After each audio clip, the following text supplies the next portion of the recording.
kukunin ko na ang isusuot mo. Ha? Bakit kukunin mo pa? Hindi pa ba handa? Oo, pasensya na. Masyado kasing mabusisi sa trabaho niya yung mananahin na gumawa ng burda. Hindi pwedeng ipasa sa iba ang tungkulin na ito. Trabaho ko ito sa loob ng napakaraming taon. Sabi niya, pagdating sa kasuotan ng Hokage, siya lang daw ang pwedeng gumawa nun magmula pa dati. Kailangan daw perpekto yon. Kaya hindi raw niya yun maibibigay sa'yo ng maaga. Ganun ba? Oo nga pala.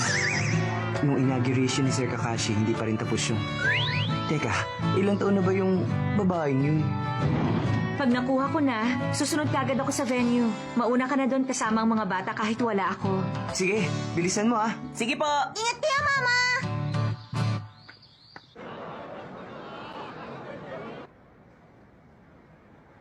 Pagkatapos ng araw na to, malaya na ako sa trabahong to. Hindi na ako makapaghintay. Magre-relax na lang ako sa hot springs habang buhay. Wag naman, sir. Kung itatambak nyo sa amin lahat ng trabaho, kawawa naman kami. Kailangan pa rin namin kayo bilang advisor, kaya wag kayong aalis. Bawal manigarilyo rito. Pasensya na. Kahit saan na lang, bawal manigarilyo.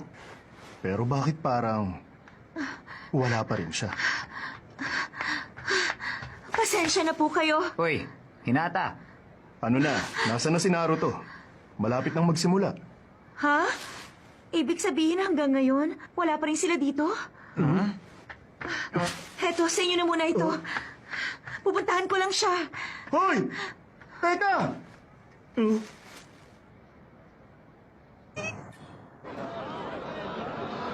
Sana naman ba nagsuot yung Naruto na yon?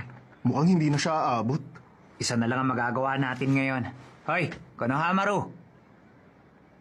Bakit? Buti nakarating kayo. Hindi ko palalampasin to. Pangarap niya na ito noon pa. Nakita mo ba si Boruto?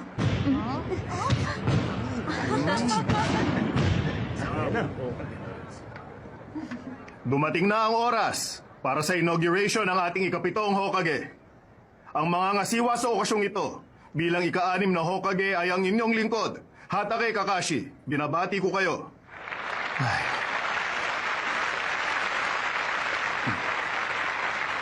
At ngayon, ang taong ating pinakahihintay. Ang bayani na gumabay sa atin matapos ang Great Ninja War. At ang lalaking hahalili sa akin at magiging ikapitong Hokage. Ang kinikilala ng lahat, si Uzumaki Naruto.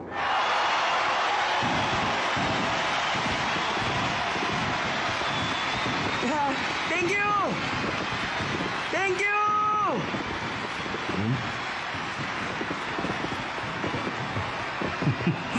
Ang batang yun talaga.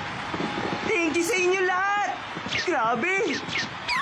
Sorry, Kuya Naruto. Pero kailangan ko silang lokohin gamit ang henggi technique ko.